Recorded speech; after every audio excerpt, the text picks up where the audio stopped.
रात को 2 बजे का समय और एक सुनसान हाईवे के समीप किनारे पर एक कार जल रही है और उसमें से लपटें उठ रही हैं और वहीं पर कार का जो ड्राइवर है वह कार से बाहर है और ज़ोर ज़ोर से रो रहा है, चिल्ला रहा है कि मेरी पत्नी इस कार के अंदर है, इसको बचाओ और कैसे भी करके बचाओ। और वहाँ पर पड़े हुए पत्थरों को कार के शीशों में मार रहा है, कभी भाग भाग करके उस कार की तरफ दौड़ रहा है। वहाँ से गुजरने वाले राहगीर देख रहे होते हैं, लेकिन कोई भी उसकी मदद नहीं कर रहा था। सभी राहगीर खड़े होकर के वीडियो बनाने लगते हैं और ये वीडियोस और फोटोज़ वहीं राहगीरों ने बना लिए थे। दोस्तों, वह पति इधर उधर तड़प रहा था, उसके पास और भी 1-2 लोग थे लेकिन किसी ने उसकी मदद नहीं की। रोता चीखता वहाँ पर रहता है और उसके बाद पुलिस को फ़ोन किया था और वह पति अपने रिश्तेदारों को फ़ोन कर रहा था कि इस तरह से रास्ते में कार में आग लग गई है और अंदर मेरी पत्नी जलकर मर गई है या मरी नहीं है और उसको बचाओ। दोस्तों, उसके बाद क्या होता है, यहाँ पर जैसे ही सभी लोगों ने वीडियो बना लिया था उसके बाद पुलिस के पास फ़ोन किया जाता है। पुलिस वहाँ पर आती है और आकर के पूरे जो घटनाक्रम है उसका मुआयना पुलिस करती है और उसके बाद यहाँ पर सारी चीज़ों को बारीकी से छानबीन करने के बाद सुबह हो जाती है और सुबह उस पत्नी की राख उस कार के अंदर थी। उसका सारा शरीर जल चुका था, बस थोड़ी बहुत ऐसी राख थी जो कड़क राख होती है ना, उस पर उंगली लगाओगे तो एकदम से वो नीचे राख बन जाएगी या आर पार हो जाएगी उंगली उसमें से। इस तरह की राख का सिर्फ उस पत्नी का जो शरीर था वो थोड़ा सा वो मिला होता है। सारी कार जल चुकी है, कार में कहीं भी कोई ऐसा हिस्सा नहीं है जहाँ जला ना हो और जिसमें आग ना लगी हो। टायर जल चुके हैं, सीट गद्दी जो भी कुछ है सारा कुछ जल चुका है। अब जो पुलिस होती है जैसे ही वह छानबीन करती है तो यहाँ पर हैरानी की एक बात पुलिस को नज़र आती है। हैरानी की बात की क्या थी, सबसे पहले तो यहाँ पर जो यह आदमी था जो यह कह रहा था कि मेरी कार में आग लग गई है, उसके बाद पुलिस पूछती है किस तरह से आग लगी थी, तो यह बताता है कि एकदम से इसका सीएनजी सिलेंडर फट गया। और यही बात वह अपने रिश्तेदारों के पास फ़ोन करके कह रहा था कि मेरी कार में, चलती कार में सिलेंडर फट गया है गैस का, सीएनजी का, और इस वजह से आग लग गई है। दोस्तों, जो कार थी वो टाटा की न्यू पंच थी, जो नई पंच फिलहाल आ रही है, जो अपग्रेड होकर फेसलिफ्ट में आई है, वो कार थी जो जली थी। रिश्तेदारों को बता रहा था, रिश्तेदार भी वहां पर पहुंच जाते हैं, मगर रिश्तेदार और पुलिस उस आदमी को देखते हैं कि ये बता रहा है कि चलती कार में एकदम से ब्लास्ट हो गया, सीएनजी सिलेंडर फट गया। अगर चलती कार में ब्लास्ट होता तो इसका भी या तो बाल जलते या कहीं ना कहीं से ये भी जलता, और ये कहीं से जला नहीं है, बिल्कुल सही है, ना कपड़े पर कहीं भी दाग है। ये सारी चीज़ें पुलिस वाले देखते हैं और रिश्तेदार भी देखते हैं।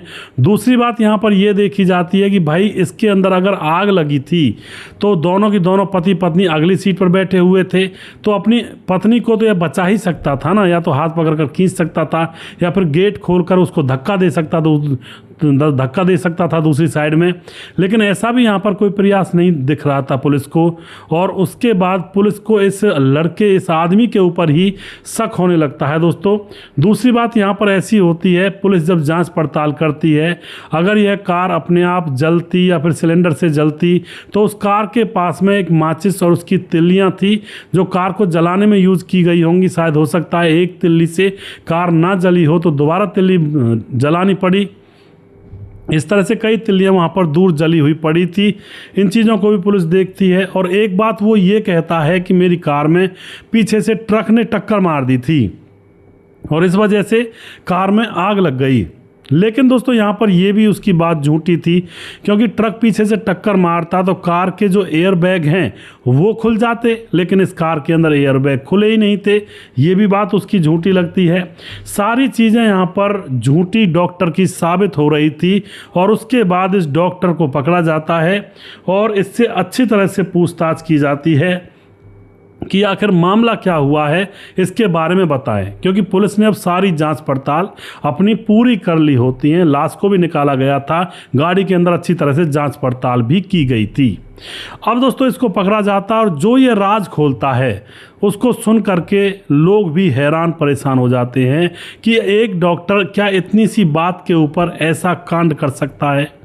क्या मामला था, पूरी कहानी यहाँ पर देखेंगे। वीडियो को लास्ट तक ज़रूर देखा करें। इन वीडियो से बहुत कुछ सीख मिलती है, जानने योग्य बातें मिलती हैं।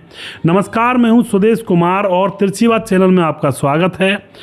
दोस्तों, यह घटना मध्य प्रदेश के सागर के अंदर घटित होती है, जहां पर रहने वाला नीलेश, जो कि पेशे से डॉक्टर होता है, काफ़ी सालों पहले उसकी शादी हुई है। पत्नी का नाम है सीमा। अब यह मैं वो चीज़ें बता रहा हूं जो उस डॉक्टर ने पुलिस के हत्थे चढ़ने के बाद सारी चीज़ें डिटेल में बताई हैं कि क्या मामला था। तो पूरी कहानी मैं यहाँ पर बता रहा हूँ। तो डॉक्टर नीलेश है, उसकी पत्नी सीमा है और उसके 2 बच्चे हैं। इनके बड़ी बेटी 11 साल की है, छोटा बेटा है, बेटा अभी 9 साल का है। बच्चे पढ़ाई लिखाई कर रहे हैं, पत्नी घर में रहती है। नीलेश अपनी क्लिनिक वगैरह जहाँ भी डॉक्टरी किया करता वहाँ पर जाया करता है। 1 महीने पहले ही इन्होंने पंच कार ली थी, जो नई पंच आई है अभी, फेस मॉडल फेस लिफ्ट जो कार आई है, और बहुत ही ज़्यादा तारीफ है इसकी आजकल हो रही है। बहुत ज़्यादा सिक्योरिटी इसके अंदर है। उस कार को लेकर के बहुत खुश था घर में और अपनी पत्नी के साथ अच्छे से रहा करता था। मगर दोस्तों, यहाँ पर क्या होता है, पीछे की बात मैं आपको बताना चाहूँगा। बहुत दिन पहले एक पड़ोसन होती है इसकी, जो कि उम्र होती है उसकी 25 साल। नाम मैं यहाँ पर अभी लूँगा नहीं, क्योंकि पूरी तरह से क्लियर करना है अभी पुलिस को, अभी केस बाकी है। पड़ोसन जो कि 25 साल की है, वह बीमार होती है, और जब वह बीमार होती है तो भाई पड़ोस का डॉक्टर है तो उसकी को दिखाने के लिए जाएगी। तो इसके क्लिनिक पर या जहाँ पर यह डॉक्टरी किया करता है वहाँ पर यह पड़ोसन 25 साल की इसको दिखाने के लिए जाने लगती है। और जैसे ही यह पड़ोसन इसको डॉक्टर बीमारी की इलाज के लिए दिखाने के लिए जाया करती है, तो यह जो डॉक्टर होता है नीलेश, इसको वह भा जाती है, क्योंकि वह देखने में सुंदर थी। इसके मन में बैठ जाती है उसकी मूरत, और उसके बाद यह एक दिन के बाद दूसरे दिन बुलाता, दूसरे दिन के बाद तीसरे दिन बुलाता है। इसी तरह से दवाइयां खत्म करने का नाम नहीं ले रहा था। बार बार यह पड़ोसन आती है, पड़ोसन को भी यह डॉक्टर अच्छा लगता है। डॉक्टर अपने दिल की बात कह देता है और उसके बाद पड़ोसन हंस जाती है और दोनों एक दूसरे से प्यार के बंधन में बंध जाते हैं, और दोनों के उसी दिन वहीं पर संबंध बन जाते हैं। और उसके बाद इनके संबंध बार बार बनने लगे थे। काफ़ी समय गुजर जाता है और जो डॉक्टर होता है सुबह का जाता और रात को लेट आया करता था, क्योंकि रात को पड़ोसन को बुला लिया करता, कहीं घूमने के लिए होटल वगैरह में चले जाया करते और वहाँ पर संबंध बनाकर तब जाकर डॉक्टर घर पर लौटा करता। धीरे धीरे कुछ समय गुजरता है तो जो डॉक्टर की पत्नी होती है सीमा, उसको पता लग जाता है कि उसके पति नीलेश का अफेयर पड़ोसन से चला हुआ है, और तभी यह लेट आता है। उससे मिलजुल करके तब मेरे पास आता है, तो अपने पति से पूछताछ करने लगती है। पति गुस्से में आ जाता है, पहले तो मना करता है, लेकिन बार बार जब यह लेट आता है और इसकी हरकतें सुधरती नहीं हैं, तो जो पत्नी होती है सीमा, अब उसको पूरा यकीन हो जाता है कि इसका अफेयर चला हुआ है। बार बार इनके बीच में झगड़े होने लगते हैं, और फिर अब जो पति होता है वह अपनी पत्नी से दूर होने लगता है। अब पत्नी से बातचीत भी नहीं किया करता और उस तरह से उसके पास रात को लेटा भी नहीं करता। इस तरह का मामला यहाँ पर चला हुआ था। दोनों एक दूसरे से दूरी बना चुके थे। अब 25 मार्च 2026 की रात को भी जो पति नीलेश होता है वह देरी से लौटता है, और जैसे ही देरी से आता है तो उसके दोनों बच्चे सो चुके थे। पत्नी उसके इंतजार में थी, और देरी से आने पर पत्नी बोलती है कि आ गए उस चुड़ैल से मिल करके। उस चुड़ैल के साथ बड़ा मजा आता होगा ना तुम्हें।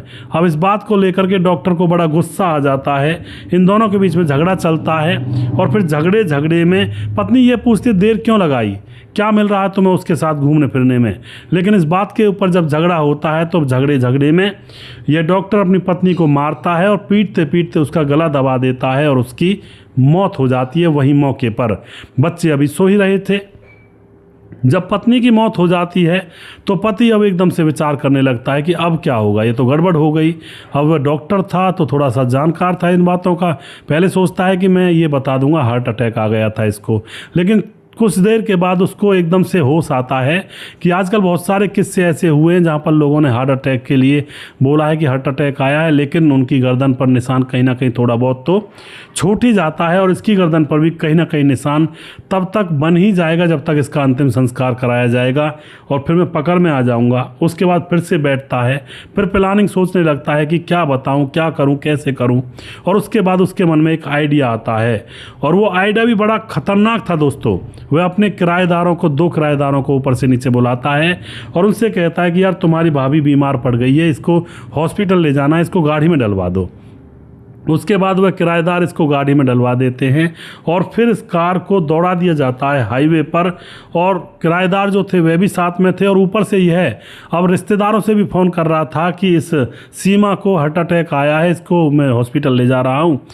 जो सीमा थी उसके भाई से भी फ़ोन करता है, उसके माँ बाप से भी फ़ोन करता है, यानी कि पूरा फुल टू प्रूफ यह काम करना चाह रहा था। अब तो जैसे आगे जाता है तो सुनसान हाईवे पर ले जा करके दोनों किराएदारों को वह हटा देता है और अब उनसे पता नहीं क्या कहता है, उनको शामिल करता है या नहीं करता है, उनसे कुछ और कहता है। ये कहता है भाई ये मर चुकी है तुम्हारी भाभी और अब मैं फंस जाऊंगा, इसको मुझे जलाना पड़ेगा मजबूरी में।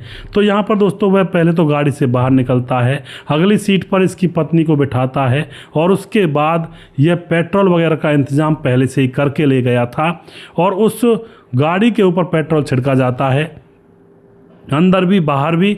और उसके बाद उसमें तिल्ली जलाई जाती है, 2-3 बार तिल्ली जलकर बुझ जाती है। तो उसके बाद जो कई तिल्लियाँ पजाली जाती मतलब जलाई जाती हैं तो इसमें आग लगा दी जाती है। पहले तो यह आराम से वहाँ पर देखता कोई नहीं है दूर दूर तक, तो जलने देता है आराम से कार को और वहीं पर बैठकर अपने हाथ सेकने लगता है उस जलती हुई कार की आग पर, क्योंकि वह सोचता है, उसने प्लानिंग जब बनाई थी कि भाई नई कार है, इसको जलाऊंगा तो इसका इंश्योरेंस है और दूसरी बात पत्नी अगर मर जाएगी तो उसका भी बीमा किया हुआ है, यानी कि दोनों हाथों में लड्डू हैं, अगर दोनों जाते हैं तो कोई दिक्कत नहीं है। यह विचार करके ही उसने यह पूरी प्लानिंग बनाई थी और अब धू-धू करके इसकी कार इसकी आंखों के सामने जलने लगती है और जैसे ये देखता है कि राहगीर आने वाले हैं तो उनके सामने ड्रामा करने लगता है, भाग भाग कर उस कार में से अपनी पत्नी को बचाने की एक्टिंग करने लगता है। पत्थर ढूंढता है, इधर उधर से पत्थर को गाड़ी के शीशों में मारता है कि किसी तरह से दरवाजे खुल जाएं, मेरी पत्नी बाहर निकल जाए। फोन करके रिश्तेदारों को भी बताता है कि आग लग गई गाड़ी में और सिलेंडर फट गया है और उसके बाद रिश्तेदार भी वहाँ ऐन मौके पर पहुँचने लगते हैं और इधर दोस्तों लोग पुलिस को फ़ोन कर देते हैं। यहाँ पर पुलिस को हड़बड़ी में कहता है कि भाई सिलेंडर फट गया और पीछे से ट्रक ने टक्कर मारी थी और इसकी वजह से इसमें आग लग गई। अब यहाँ पर ये बहुत सारी चीज़ें कंफ्यूज कर देती हैं पुलिस को। फिर उसके बाद इसकी गाड़ी की जाँच पड़ताल होती है, दोपहर हो जाती है, सुबह आ जाती है और फिर वो सारे सवाल यहाँ पर खड़े उठते हैं दोस्तों जो मैंने आपको स्टार्टिंग में बताए थे। माचिस की तिल्लियाँ मिली थी और सिलेंडर फटा ही नहीं था। इतनी आग लगने के बाद भी सिलेंडर बिल्कुल सेफ था दोस्तों, उसमें कुछ भी नहीं हुआ था और अगर वह फटता तो यहाँ पर इसके अंदर भी चोट आती इस आदमी को भी। और दूसरी बात यह है कि अपनी पत्नी को भी निकाल सकता था, आगे बैठी थी, लेकिन इस आदमी को कोई ना कहीं से जला ना कहीं से कोई चोट आई। ये सारी चीज़ें इसके सामने आती हैं। ना एयर बैग खुले थे और ना किसी ट्रक की टक्कर हुई थी, क्योंकि टक्कर होती तो एयर बैग ज़रूर खुलते दोस्तों, नई गाड़ी थी। तो इस तरह की चीज़ें जब पुलिस सामने देखती है तो उसके बाद इसको पकड़ा जाता है। इसने सारा राज पुलिस को बता दिया होता है, अब ज़िंदगी भर जेल में रहेगा। और जब ये अपनी पत्नी को वहाँ से किराएदारों के साथ अपनी गाड़ी में रखवा रहा था तो इसकी 11 साल की बेटी जागी भी थी, पूछ रही थी पापा मम्मी को कहाँ ले जा रहे हो। तो वह कहता है कि बेटा तुम्हारी मम्मी बीमार है, तुम जाओ ऊपर सो जाओ। जो 11 साल की जो बेटी थी वह पूछती है। तो इस तरह से दोस्तों इसका भांडा फूट जाता है। प्यार के चक्कर में लड़की 25 साल की थी, उसके प्यार के चक्कर में पत्नी को ही रास्ते से हटाने की इसने प्लानिंग की थी और इस तरह से इसका राज यहाँ पर खुल जाता है। दोस्तों आप क्या कहना चाहते हो इस घटना के बारे में? आजकल दोस्तों पैसा भी है इंसान के पास, तब भी इंसान बावला हुआ घूम रहा है। उसे ये कहते हैं ना भाई पैसा होता है तो फिर लड़ाइयाँ घर के अंदर कम होती हैं। अभी डॉक्टर के पास तो काफ़ी पैसा था और पत्नी भी थी, बच्चे भी थे 2, कोई किसी भी बात की कमी नहीं थी, लेकिन फिर भी इसका गंदगी में मुंह गड़ा हुआ था। दूसरी पड़ोसन के साथ मुंह काला कर रहा था, पत्नी अच्छी नहीं लग रही थी और फिर इस वजह से इसने यह कांड कर दिया होता है। दोस्तों वीडियो के लास्ट में कुछ भाइयों के नाम जरूर लेना चाहूँगा, क्योंकि जो भाई हमारे वीडियोस को देखते हैं, हमें सपोर्ट करते हैं और उनके नाम लेना बहुत ज़रूरी है। हमारे साथ समाधान पाटिल जलगांव महाराष्ट्र से। भाई साहब तुम बहुत मेहनत करते हो, समाधान पाटिल जलगांव महाराष्ट्र, बहुत बहुत धन्यवाद करते हैं समाधान भाई। विजय कुमार सर, महाराष्ट्र का जो कहानी आया उसके बारे में सुनाना, जो पूजा करवाता था वह पंडित। अच्छा विजय भाई, देखूंगा मैं उस पंडित के बारे में ज़रूर और उसको निकालूंगा। उसके बाद जय यादव, अहिरान यादव कमेंट करते हैं, आजकल कुछ पता नहीं चलता क्या हो जाए। राम खड़े कमेंट करते हैं, हम पूना से बोल रहे हैं और सर महाराष्ट्र से हमारा भी नाम लीजिए, कभी हम पूरा वीडियो तुम्हारा देखता हूँ और बहुत अच्छे वीडियो बनाते हो आप, बहुत बहुत धन्यवाद करते हैं राम खड़े जी, और इसी तरह सपोर्ट करते रहें। विमलेश कुमार कमेंट करते हैं, आप जैसे लोग दूसरों को प्रेरणा का स्रोत होते हैं। विमलेश कुमार जी, हम कोशिश करते हैं थोड़ी सी, और अगर किसी के समझ में आ जाए और कोई बुरी आफत आने से बच जाए तो हमारा बहुत बड़ा भाग्य होगा। और उसके बाद मुनमुन श्रीवास्तव जी कमेंट करते हैं, आप समाज में एक प्रेरणादायक बात लेकर आते हैं, इसको हर लोगों को अपनाना चाहिए। जय श्री राम, लीला, गोपालगंज बिहार 28 वार्ड नंबर 23। मुनमुन श्रीवास्तव जी, आपका बहुत बहुत धन्यवाद, और आपका आशीर्वाद तो हमारे ऊपर बना ही रहता है, और इसी तरह से अपना आशीर्वाद देते रहें जी। और मैं कोशिश करता हूँ, यही कोशिश करता हूँ बिल्कुल जो आपने कहा है।